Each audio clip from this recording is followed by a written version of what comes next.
Hey guys, Inabu here with another video, and today I want to take a first look at iFlight's new XL5 version 5 frame.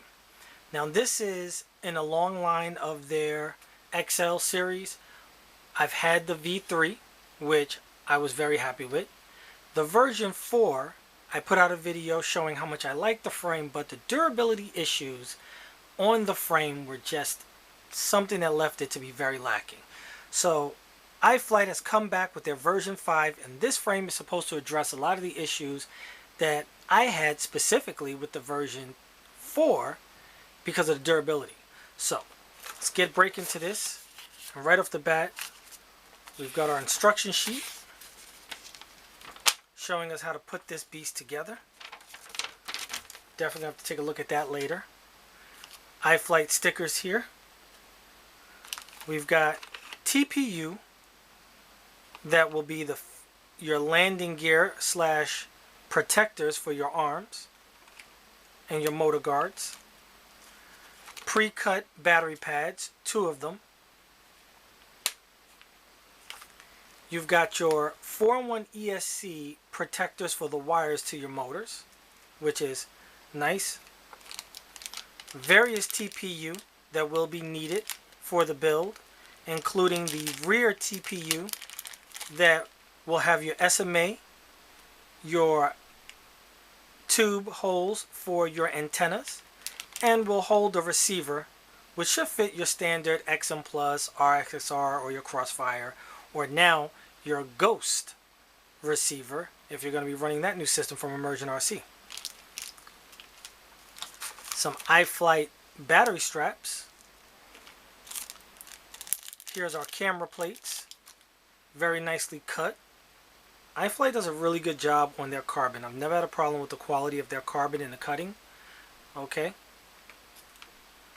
Your hardware to put the frame together with various sizes, and I even see they've added in some antenna tube. Okay, which is great.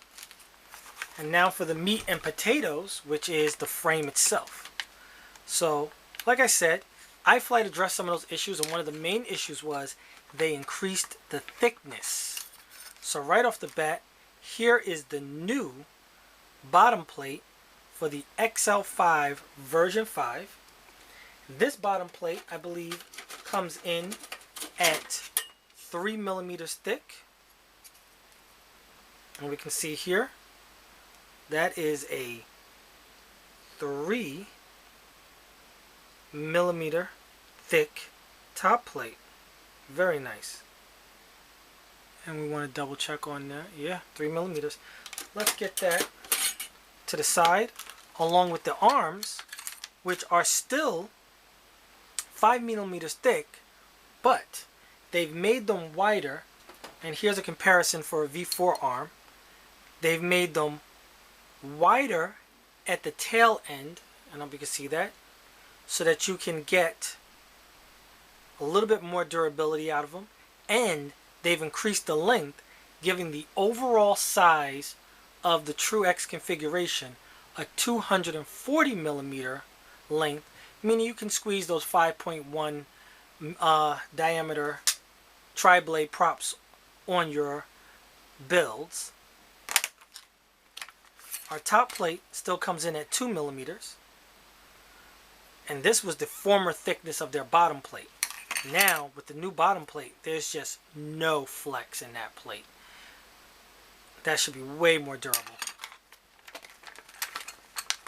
Your sandwich plate was also increased to 3 millimeters. Now that is increasingly more durable and definitely a lot thicker with no flex. So I'm very excited to see how this frame is going to perform once I get it built up. And you can also see here, using an old V4 top plate, the front holes do still line up, so you can use the V4 and V3 camera mounts for GoPro style cameras, such as the Orca or the Run Cam, or any sessions you may still have available. So let's give a weigh-in on the frame.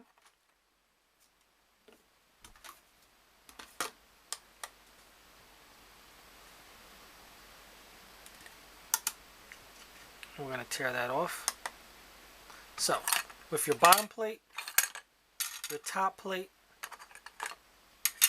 sandwich plate, your 4 arms, and your camera plates,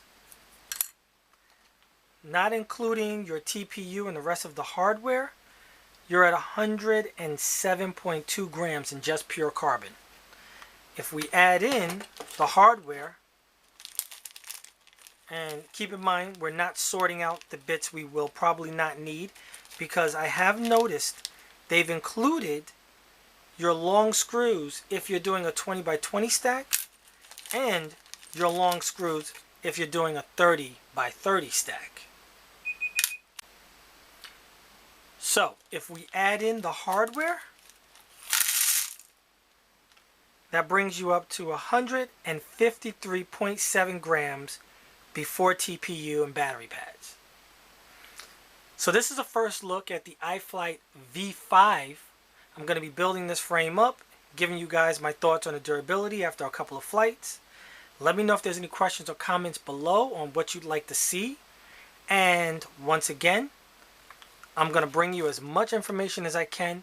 And we're definitely going to talk about the durability. But again, I am so happy to see, just look how much thicker this bottom plate is compared to the old V4. I'm very excited.